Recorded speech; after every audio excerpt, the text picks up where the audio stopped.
중국에서 51년 동안 현지 사역을 한 유명한 선교사님이 계십니다.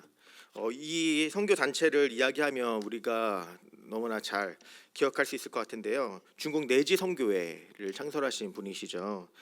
허드슨 테일러 선교사님이십니다. 51년간 현지인들과 함께 먹고 마시며 또 그들과 모양도 또 생활 습관도 똑같이 하시면서 허드슨 테일러 이 선교사님은 그곳에서 800명 이상의 선교사를 양육하는 일들 가운데 헌신한 분입니다. 그래서 중국 선교의 아버지라고 하면 바로 이 허드슨 테일러 선교사님을 떠올리게 될 텐데요. 선교사님의 수첩과 또 내지 선교의 현판에는 이 글귀가 적혀 있었다라고 합니다. 그것이 무엇일까요? 그것은 바로 에베네셀과 여호와 이레라고 하는 이 글귀가 항상 그가 가지고 있는 수첩과 그리고 내지 선교의 현판에 적혀 있었다라고 합니다. 그렇다면 왜 이 선교사님은 에베네셀과 여호와 이레를 그의 삶 가운데 그의 그리고 선교 가운데 항상 간직하며 이대로 살기를 또 붙잡기를 원하셨을까요? 이것은 여호와께서 그들을 인도해 내고 있다라고 하는 고백을 드리는 사람만이 바로 앞서서 준비하시는 하나님을 맛볼 수 있다라고 하는 의미가 됩니다. 오늘 이 시간 우리 삶 속에서 에베네셀에 대한 그 고백이 어느 정도인지 한번 우리가 면밀히 살펴보는 시간들을 가지려고 합니다. 그래서 나를 이끄시고 나를 인도하시는 하나님의 그 사랑 가운데 온전한 고백을 드리는 우리 예수비전교회 모든 성도 여러분들 되시기를 소망합니다. 오늘 본문은 하나님의 그 언약궤가 기럇 여아림에 안치된 지 한 20년 정도 흐른 뒤의 이야기가 오늘 본문의 이야기입니다. 블레셋에게 빼앗겼던 이 언약궤가 이스라엘의 영토 안으로 들어오긴 했지만 이 기럇 여아림이라고 하는 곳은 이스라엘의 중앙이 아니라 변방에 위치한 곳에 있었습니다. 이는 무엇을 의미할까요? 하나님과 이스라엘 간의 관계가 아직까지 온전히 회복되지 않았음을 의미합니다. 무려 20년이라고 하는 시간이 지났지만 그 원래 언약궤가 있었던 실로로 이스라엘 백성들은 언약궤를 옮기려 하는 것이 아니라 이스라엘의 변방인 기럇 여아림에 어찌 보면 이 언약궤를 방치하는 모습으로 오늘 본문은 등장합니다. 이는 이스라엘 백성들이 아직 하나님이 그들과 함께 하실 정도로 거룩하지 않았다라고 하는 것을 뜻하는 모습입니다. 그렇다면 이스라엘 백성들의 모습이 어떠했는지를 우리가 먼저 살펴보기 원하는데요. 이스라엘 안은 여전히 여호와의 이름이 크게 불려지고 있었습니다. 그리고 이스라엘 백성들은 자신들이 하나님 앞에 드려야 하는 제사, 곧 하나님과 약속한 언약의 관계를 충실히 감당했던 것이 또 이스라엘 백성들의 모습이었습니다. 그런데 그들의 문제는 바로 삶 가운데 나타나고 있는 것이었죠. 20년 동안 언약궤를 기럇 여아림에 방치하면서 가나안의 우상들을 하나님과 겸하여 섬기는 모습으로 이스라엘 백성들은 나아갑니다. 우상을 통하여서 현실적인 문제들을 해결받기 원했고요. 또 한편으로는 여호와 신앙을 붙잡고 자신들의 삶 가운데 복이 흐르기를 원했던 것이 이스라엘 백성들의 모습이 되었습니다. 가나안의 대표적인 신은 무엇입니까? 오늘 본문에서 보게 되면 바알과 아스다롯이라고 하는 남신과 여신이 등장을 합니다. 그들은 실질적인 풍요를 보장했습니다. 가나안 땅에서의 실질적인 풍요는 무엇일까요? 가나안 사람들도 그렇고 이스라엘 백성들도 그렇고 그들은 가나안 땅에서 농사를 짓는 민족이었습니다. 그러다 보니까 추수의 풍요를 보장하는 바알과 아스다롯을 이스라엘 백성들은 겸하여 섬기는 모습이었죠. 또한 바알은 전쟁의 승리도 약속했다라고 합니다. 그러니까 가나안 땅에서 정복 전쟁을 했던 이스라엘 백성들에게 승리의 신이었던 바알과 아스타롯은 그들이 붙잡아야 하는 신이었던 것이었죠. 이스라엘 백성들은 자신의 현실적인 문제들을 바로 가나안의 신들을 통하여서 해결받기 원했고요. 또 한 손에는 이스라엘의 하나님을, 그들의 언약의 하나님을, 그들의 조상의 하나님을 굳게 붙잡음을 통하여서 그들의 조상으로부터 흘러져 나오는 복, 아브라함을 통하여서 그들에게 주어진 그 복을 그들은 또 누리기 원했던 것입니다.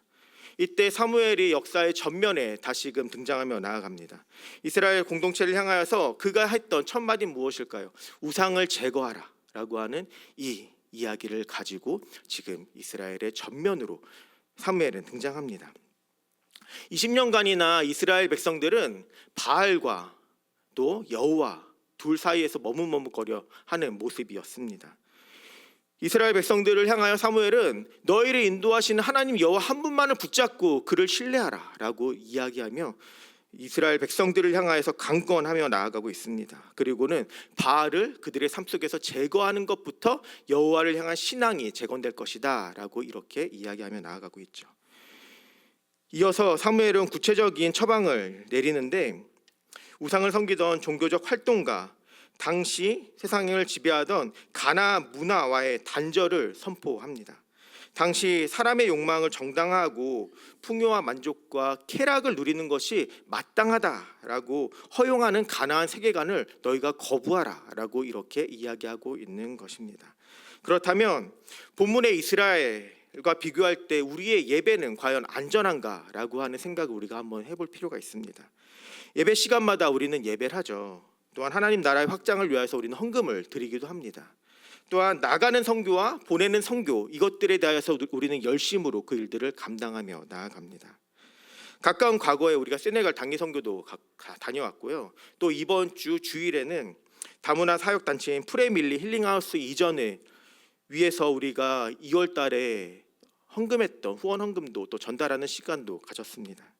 그러나 우리의 실제적인 삶의 현장으로 우리가 시선을 넓히면 우리의 현장에서의 우리의 삶의 모습은 과연 어떠할까요? 직장과 학업, 또 입시와 취업, 가정 문제 등 우리의 삶 가운데 가득 감싸고 있는 삶의 문제들을 우리는 하나님께 온전히 내어 맡기지 못하는 모습입니다. 바알과 하나님을 겸하여 섬기면서 세상을 자기의 입맛대로 살아가기를 원했던 이스라엘의 백성의 그 모습이 바로 지금 우리의 모습과도 너무나 닮아 있습니다. 자기 소견에 옳은 대로 자신의 그동안의 경험과 그동안의 선택들을 신뢰하며 그것들을 선택하며 나아갔던 이스라엘 백성들의 모습과 현실을 살아가고 있는 우리의 모습이 너무 닮아 있다라고 하는 것입니다.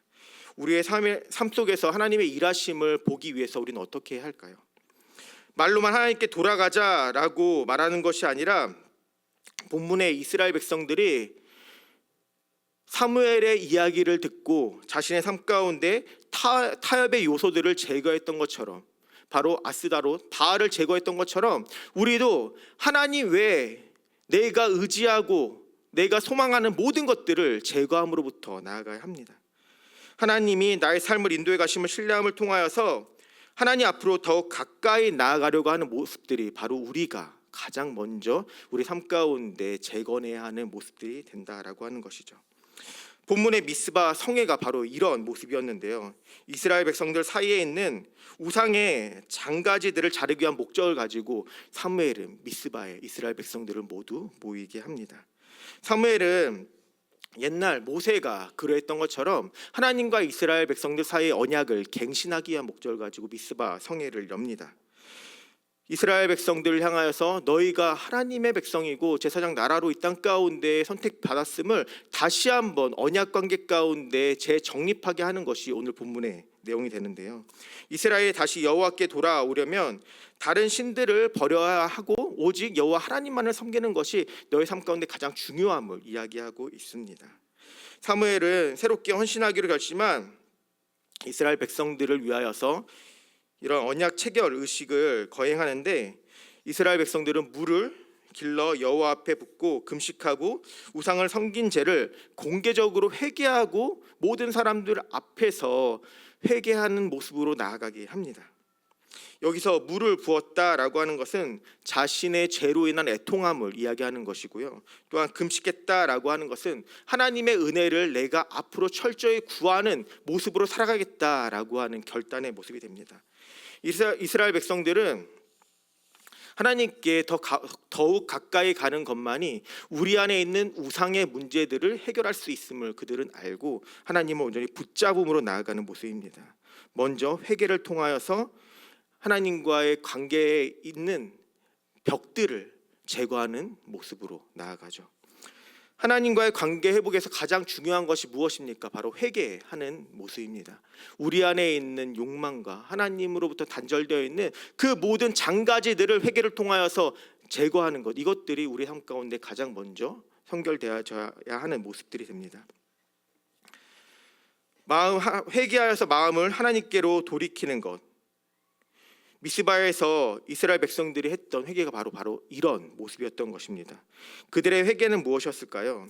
그들 안에 자리 잡은 우상들을 철저히 버리고 당시 가나안 세계관 가운데 있었던 쾌락과 풍요와 만족을 누리기 위한 우상 숭배를 내가 더 이상 하지 않겠다라고 하는 결단이, 그리고 하나님을 온전히 섬기겠다라고 하는 신앙 고백이 그들의 삶 가운데 있어야만 했습니다. 그들은 이제 하나님이 나의 삶의 목적이 되고 나의 삶의 이유가 되시며 우리가 온전히 그분만을 따르겠다라고 하는 결단을 지금 미스바 성회에서 사무엘을 통하여서 그들은 결단하고 있는 것이죠.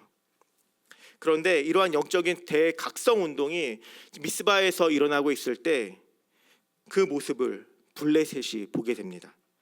사사기 20장에서 21장을 보게 되면 이 미스바라고 하는 이 장소에서 이스라엘 백성이 전쟁을 하기 위하여서 군대를 모은 경험이 있습니다. 그 모습을 이미 알고 있었던 블레셋은 그 모습을 경계하죠. 그리고는 지금 이스라엘 백성들이 우리와 전쟁을 치르기 위해 준비한다라고 하는 이전의 기억들을 끄집어내서 먼저 선제 타격을 하기 위한 목적을 가지고 이스라엘 백성들을 향해 나아가는 모습입니다. 그런데 우린 여기서 한 가지 의문점이 듭니다. 지금 금식하고 애통해하며 자신들의 신앙을 재정립하고 하나님께로 돌아가고자 결단하는 이스라엘 백성들에게 최악의 결과가 지금 있는 모습을 바라보면서 하나님이 과연 이스라엘 백성들과 함께하고 있는 것이 맞는가라고 하는 의구심이 우리의 삶 가운데 있습니다. 그런데 하나님은 자신의 일하심을 이 땅 가운데 밝히 드러내기 위하여서 블레셋을 도구로 사용하고 계시는 모습입니다. 이스라엘 백성들은 블레셋이 치러 온다라고 하는 이 소식을 들은 이후에 두려워 떱니다. 왜냐하면 이전에 전쟁 가운데 두 차례의 완벽한 패배를 그들은 블레셋을 통하여서 경험했기 때문에 그들의 전투력이 어떠한지, 그들이 얼마나 많은 철병거를 가지고 있는지 그들은 이미 알고 있었기 때문에 이전에 경험했던 패배 의식을 통하여서 두려움에 떠는 모습으로 나아갑니다. 그러나 하나님과의 관계를 회복한 이들의 신앙은 이전과 같지 않습니다. 그저 두려워 떠는 이런 감정적인 요소에서 끝나는 것이 아니라 하나님 앞으로 나의 감정 그대로를 가지고 하나님 앞에 내어 맡기는 모습으로 나아가고 있습니다. 그러니까 하나님, 내가 지금 두렵습니다. 그렇지만 하나님께서 이 문제들을 해결해 주십시오라고 하는 믿음을 가지고 하나님 앞에 나아갔던 것이죠. 우리가 이전에 이스라엘 백성들의 모습을 잘 알고 있지 않습니까? 그들의 삶 가운데 어려움이 다가왔을 때 블레셋과의 전쟁에서 그들이 찾은 것은 언약궤였습니다. 언약궤를 부적처럼 가지고 나아가서 이 언약궤만 있으면 우리가 이 전쟁에서 승리한다라고 하는 확신을 가지고 이스라엘 백성들은 언약궤를 찾았죠. 그렇지만 지금 이 순간에는 그들은 그 언약궤, 눈에 보이는 증거가 아니라 나를 도우시는 하나님을 온전히 믿고 따르며 그분을 신뢰함으로 나아가는 있는 것이 바로 이스라엘 백성들의 모습이 되었습니다. 신앙의 변화였죠. 그들은 사무엘에게 나아가 하나님께 부르짖어 우리를 블레셋으로부터 구원해 달라라는 기도를 드리게 합니다. 이스라엘 백성들은 이제 분명히 알고 있었습니다. 자신들을 구원할 분은 언약궤가 아니라 우리가 갖고 있는 칼과 단창이 아니라 여호와 하나님의 능력임을 그들은 온전히 신뢰함으로 나아가고 있는 것이었죠. 이 사람들이 어떤 사람이었습니까? 블레셋과의 전쟁에서 불리해지니 하나님의 언약궤를 짊어지고 와서 싸웠던 자들이 바로 이 사람들입니다. 그러나 지금은 모든 것을 내려놓고 지금 상황을 해결할 분은 하나님뿐이 없음을 믿으며 기도로 나아가는 것이 바로 이스라엘 백성들의 믿음의 변천사가 됩니다. 미스바에서 철저한 회개가 있은 후에 이스라엘 백성들이 달라진 점이 바로 이 모습이죠. 회개를 통하여서 하나님과의 관계가 재정립되었고 나를 도우시는 하나님을 온전히 신뢰하는 모습이 이스라엘 백성들 전체에게 확장되었습니다. 하나님을 전심으로 구하기 시작하는 모습이 이스라엘 백성들의 모습이 되었죠. 하나님께 부르짖기 시작했습니다. 문제 앞에 그 무엇보다 하나님을 먼저 찾는다라고 하는 것은 어떤 의미일까요? 하나님을 신뢰한다라고 하는 것입니다. 우리가 문제를 눈앞에 두고 우리가 가장 먼저 찾는 것이 바로 내가 신뢰하는 것이 됩니다. 우리 성도 여러분들, 이 삶 가운데는 있는 수많은 문제들이 있습니다. 내가 가장 먼저 찾는 것은 무엇입니까? 내가 하나님을 찾으면 내가 내 삶 가운데 가장 신뢰하는 분이 하나님임을 인정하는 것이고, 다른 무언가를 찾는다라고 하면 그것은 내가 다른 무언가를 하나님보다 더 신뢰한다라고 하는 것이 될 것입니다. 언약 백성으로서 문제 앞에 하나님을 온전히 찾는 이스라엘 백성들의 바른 모습이 오늘 본문에서 등장합니다. 그리고 사무엘은 하나님께 온전한 번제를 드렸다라고 하는데요, 여기에서 사무엘이 드린 번제란 하나님께 제물을 태워드린 제사로 오늘날의 예배를 의미합니다. 그렇다면 예배란 무엇입니까? 예배는 하나님께 집중하는 시간들이죠. 하나님과 친밀함을 경험하고 하나님과 가장 극적인 교제가 이루어지는 시간이 바로 이 예배입니다. 사무엘은 이스라엘 백성들이 이처럼 예배를 통하여서 또한 그들의 삶 가운데 하나님과 교제하기 원했고, 하나님과 더욱더 가까워지기 원했습니다. 그 세상을 지배하는 모든 욕망과 풍요와 만족과 쾌락을 단절하고 하나님께 온전히 시선을 두는 것, 그것이 자신뿐만 아니라 이스라엘 백성들이 하나님과의 교제에서 가장 먼저 찾아야 하는 모습임을 지금 선포하고 있는 것이죠. 사무엘은 블레셋이 쳐들어오는 상황 가운데 전쟁을 준비하지 않습니다. 칼과 단창을 찾지 않습니다. 하나님과의 교제에 집중하고 있는 것이죠. 이 예배를 성경은 온전한 번제 드림이라고 우리에게 이야기합니다. 사무엘에게 있어서 이 온전한 번제는 그렇다면 어떤 의미였을까요? 하나님께 나와서 경배하는 이 시간은 사무엘과 이스라엘 백성이 하나님과의 언약 관계에 있음을 선포하는 시간이었습니다. 그리고는 하나님과 나의 관계가 아버지와 자녀의 관계임을 선포하는 시간이 바로 사무엘이 하나님 앞에 온전한 번제를 드림을 통하여서 이스라엘 백성들이 깨닫기를 원했던 모습이 되었습니다. 우리가 예배하는 이 시간 또한 지금 온전한 번제의 모습과 너무 닮아 있습니다. 우리가 드리는 이 예배 또한, 우리가 예배하는 이 시간 또한 나의 주인이 누구인지에 대하여서 발견하는 시간이 되어야 합니다. 오늘 본문을 준비하면서 우리가 3월 추천 도서로 오늘 그리스도인으로 살기라고 하는 책을 읽기로 하고 또 사무실에서 지금 판매하고 있는데요, 이 책을 다시 한번 읽어봤습니다. 그런데 그 책을 읽다가 불현듯 우리의 예배의 모습이 선악과와 같다라고 하는 생각이 들어서 책 그 빈 곳에 예배의 정의를 선악과와 같다라고 적어 두었는데요, 왜 그럴까요? 동산 중앙에 있는 선악과를 볼 때마다 아담과 하와는 나를 지으신 이가 있음을 깨닫게 되어야만 했습니다. 동산 중앙에 아담과 하와가 가장 잘 볼 수 있는 그곳에 하나님께서 선악을 알게 하는 나무를 두심을 통하여서 그 땅에 있는 모든 것들을 그들이 다스리고 있지만 아담과 하와를 지으신 분이 있고 그들을 다스리는 분이 있음을 그들은 선악과를 볼 때마다 깨달아야 하는 모습이었죠.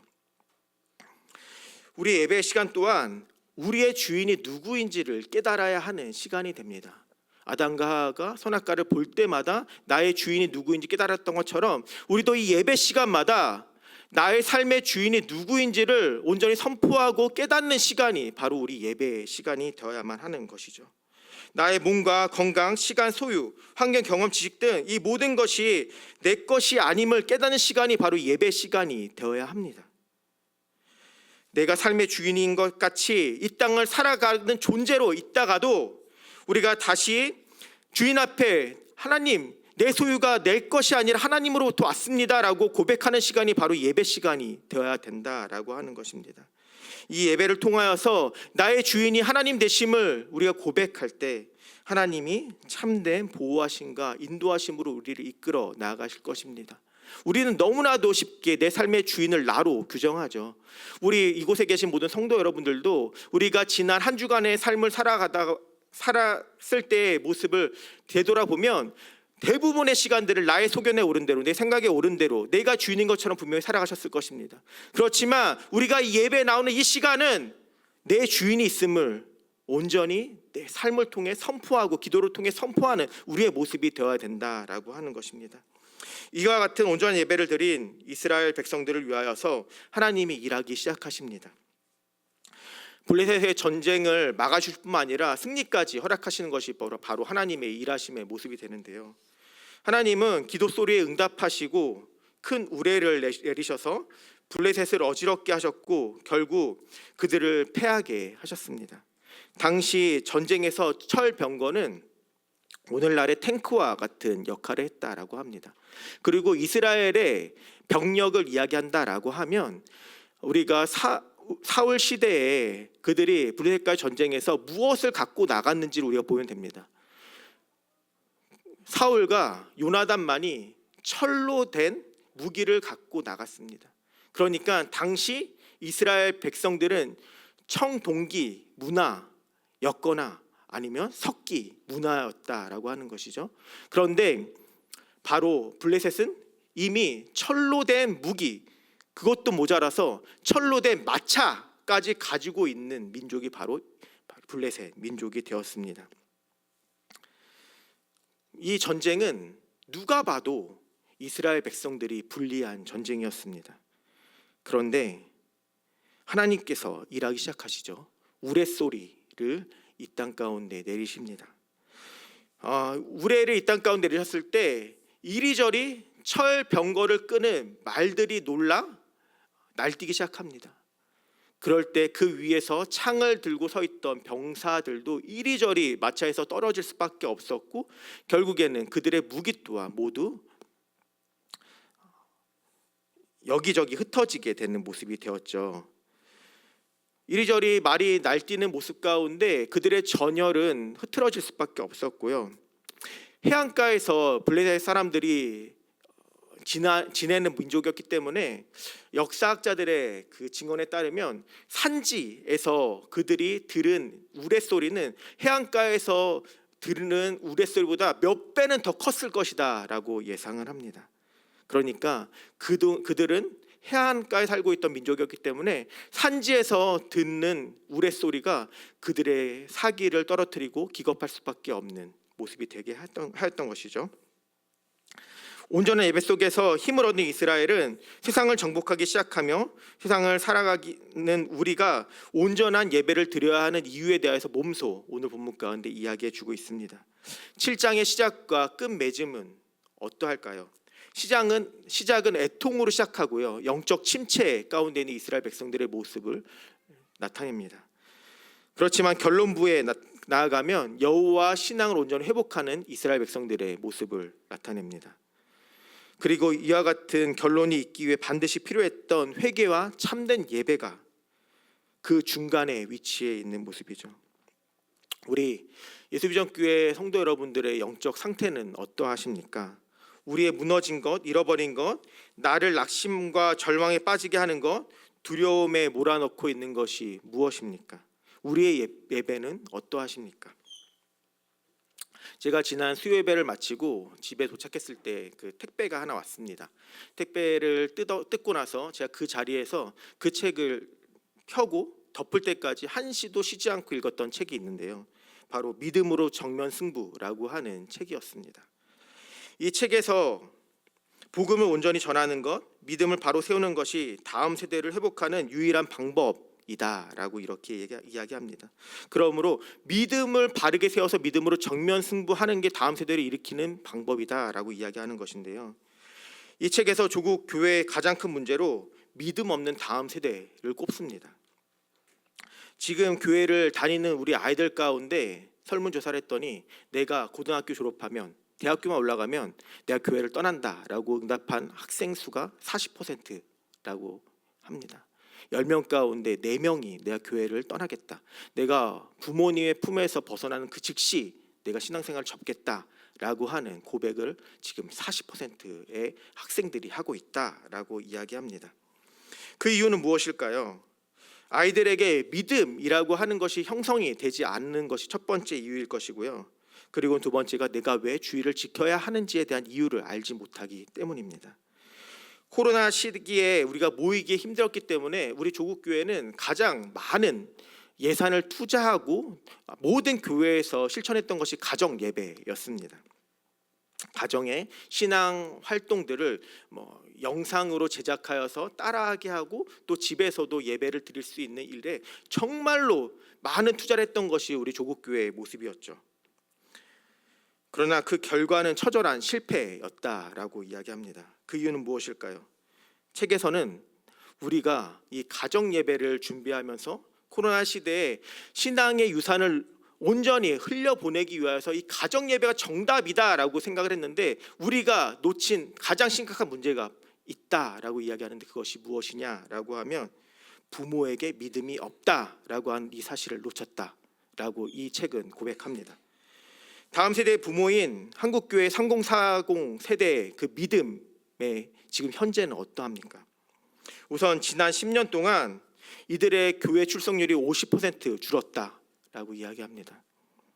이들도 부모의 손에 이끌려 신앙생활을 하였지만 예수님을 인격적으로 만나지 못하였기 때문에 지금 내가 어머니와 아버지의 품을 떠나면 교회를 떠나겠다라고 하는 고백하는 그 40%의 다음 세대들의 믿음과 지금 믿음의 현 세대의 모습이 별반 다르지 않다라고 책은 이야기합니다. 신앙생활하면서 신앙의 어려움이 찾아왔을 때 삶의 문제 가운데 하나님 앞에 기도하거나 또한 영적인 체험이 없는 세대가 바로 이 세대라고 이야기합니다. 자의반, 타의반 신앙생활에 익숙한 세대이고요. 지금은 아이를 그렇게 교회로 보내고 있다라고 이야기합니다. 교회에 보내서 예배 드리는 것으로 만족하고 있는 세대, 그것이 믿음의 현 세대라고 이야기하고 있습니다. 그들의 자녀 또한 믿음이 없더라도 익숙한 종교적 전통이나 관습에 의하여서 교회를 다니고 있는 실정임에도 그저 안전하다라고 여기고 있는 것이죠. 왜냐하면 내가 그렇게 신앙생활을 했는데 내가 지금 교회를 다니고 있지 않는가라고 하는 생각에 지금 안심하고 있다라고 이야기합니다. 통계에 따르면 하나님을 믿는다 말한 3040 세대 중에서 예수 그리스도가 누구인지 모르는 비율이, 놀라지 마십시오, 무려 34%라고 이야기합니다. 10명 중에 3, 4명이 내가 아직 하나님 모르겠다, 내가 하나님을 모르기 때문에 지금 내 자녀에게 하나님을 소개할 수 없다라고 하는 것이죠. 믿음 없는 부모들에게 있어 신앙 전수의 최대치는 아이를 데리고 교회 학교의 문에 데려다 주는 것, 그 정도로 나는 신앙의 전수를 지금 하고 있다라고 생각한다라고 하는 것입니다. 그러하기에 가정에서 자녀에게 믿음이 들어갈 수 없는 구조가 지금 조국 교회 현재이고, 그로 말미암아 믿음 없는 다음 세대가 태동하게 되었다라고 이 책은 진단합니다. 우리 어디에서부터 새롭게 시작해야 하는지 지금 감이나 잡히십니까? 우리 믿음의 다음 세대들을 우리가 슬로건을 내걸고 그들의 믿음을 일으켜야 된다라고 우리는 지금 수십 년간, 수년간 지금 이렇게 얘기하고 있는데 어디서부터 뜯어 고쳐야 할지 우리는 알지 못하겠습니다. 그런데 오늘 본문 가운데 희망이 보입니다. 사무엘이 있었던 시대가 어떤 시대였습니까? 하나님의 말씀이 희귀했던 시대였습니다. 모든 사람들이 자기 소견에 옳은 대로 생각하고요, 자신의 경험과 뜻대로 이 땅을 살아갈 때 하나님께서 그저 나에게 복 주시며 만족하고 가나안의 신들을 섬김을 통하여서 이 땅에서의 풍요로움을 누리기 원했던 시대가 바로 이 시대입니다. 각자 좋은 대로 행했던 무질서와 혼란의 시기가 바로 오늘 본문의 시기란 말이죠. 말씀이 끊어졌던 시기입니다. 이스라엘 사람들은 자신을 왕으로 삼고 자기 자신이 이 땅의 주인으로 살아갔던 시대가 바로 이 시대였습니다. 그런데 이러한 시대 가운데 하나님께서 하나님의 사람을 택하여서 하나님의 사람을 양육하시고 하나님께서 이끄시고 그의 삶을 도우심을 통하여서 하나님의 사람으로 거듭나게 하시는 모습으로 한 사람을 준비하십니다. 그리고 그 사람을 통하여서 하나님의 말씀이 이 땅 가운데 증거되게 하시고, 그 증거된 말씀을 통하여서 그 땅에 많은 이들이 영적인 회심을 하게 되고 그들 가운데 있는 침체된 그 상황을 타파하고 하나님 앞에 더욱더 가까이 나아가는 그 결과를 마련하게 됩니다. 바로 사무엘을 통해 이 일들이 일어나게 되는 것이죠. 사무엘을 통해 말씀이 이스라엘 백성들의 마음에 심겨지자 말씀을 통해 하나님을 더욱더 알아가기를 사모하였고요, 또 하나님의 뜻을 깨달아 하나님의 사귐이, 온전한 그 사귐이 그들의 삶 가운데 이루어지는 것이 오늘 본문에서 이스라엘 백성들의 모습이 되었습니다. 그 결과 이스라엘 백성들은 자신 안에 있는 그 우상들을 발견하게 되었고, 그 우상을 먼저 제거하는 작업부터 그들의 삶 가운데 그들은 해나가죠. 하나님 앞에 온전한 회개를 통하여서 우리가 이제 하나님만을 온전히 따르겠다라고 하는 결단을 하며 그들은 나아가게 됩니다. 우리는 오늘 본문을 보면서 사무엘과 같은 다음 세대를 길러내야 한다라고 결론 내리기가 쉽습니다. 그러나 오늘 본문은 그러한 이야기가 아닙니다. 우리는 보통 오늘 본문을 바라보면서 하나님이 찾으시는 그 한 사람을 통하여서 이 민족이 변화될 수 있다, 한국 교회가 변화될 수 있다라고 외치기 쉽습니다. 그렇지만 오늘 본문은 그 이야기가 아닙니다. 오늘 본문은 우리가 믿음의 다음 세대를 말씀대로 살아가는 한 사람으로 양육하기 위해서는 먼저 우리 안에 다음 세대를 생각할 때 터져나오는 울분이 있어야 되는 것이고요, 다음 세대를 생각할 때 그들을 생각하는 것만으로도 애통함이 있어야 되는 것이고요, 또한 그들을 생각할 때 우리 안에 회개가 터져나오는 모습이 되어야 된다라고 이렇게 이야기하고 있는 것입니다. 나의 믿음 없음을 먼저 회개하고 하나님의 일하심을 신뢰하며 나의 변화를 하나님 앞에 온전히 간구함으로 나아가는 모습이 우리에게 있어야 된다라고 하는 것입니다. 지금까지 우리가 하나님을 인격적으로 만나지 못했다면, 예수님이 어떠한 분인지 알지 못한 채 그저 타성에 젖은 신앙생활을 내가 지금도 하고 있다라고 하면 우리가 다음 세대에게 남겨줄 신앙의 유산은 없습니다. 그러므로 매 순간 우리는 지금 이 시대의 심각성을 자각하고 사무엘이 하나님 앞에 드렸던 고백이 우리의 고백이 되어야만 할 것입니다. 어린 사무엘이 처음 하나님을 만났을 때 하나님께 드렸던 고백을 우리가 잘 알고 있지 않습니까? 여호와여 말씀하옵소서, 주의 종이 듣겠나이다. 바로 이 고백이 이 시대를 살아가고 있는 우리 전체의 고백이 되어야 합니다. 여호와여 말씀하소서, 주의 종이 듣겠나이다의 신앙이 우리 삶 가운데 켜켜이 쌓여져 나아갈 때 우리의 현재는 애통과 영적 침체의 모습일지 몰라도 결국에는 나를 도우시는 에베네셀 하나님의 그 능력으로 말미암아 우리 믿음의 회복이 일어나게 될 것이고, 그 믿음이 우리 믿음의 다음 세대들에게 온전히 흘러가서 믿음의 선순환이 이 땅 가운데 일어나게 될 것입니다. 이 모습이 우리 예수비전교회 모든 이곳에 있는 믿음의 현 세대의 모습이 되기 원하고요, 또한 그로 말미암아 영향을 받아 하나님을 온전히 사랑하고 따르고 여호와여 말씀하소서, 주의 종이 듣겠나이다라고 하는 고백하는 우리 믿음의 다음 세대들이 이곳에서 일어날 줄 믿습니다. 하나님을 온전히 찬양하고 예배하는 것, 그것이 우리 삶 가운데 가장 먼저 선결되어야 하는 과제임을 우리가 온전히 믿으며 우리 찬양을 통하여서 그 믿음을 선포하기 원합니다.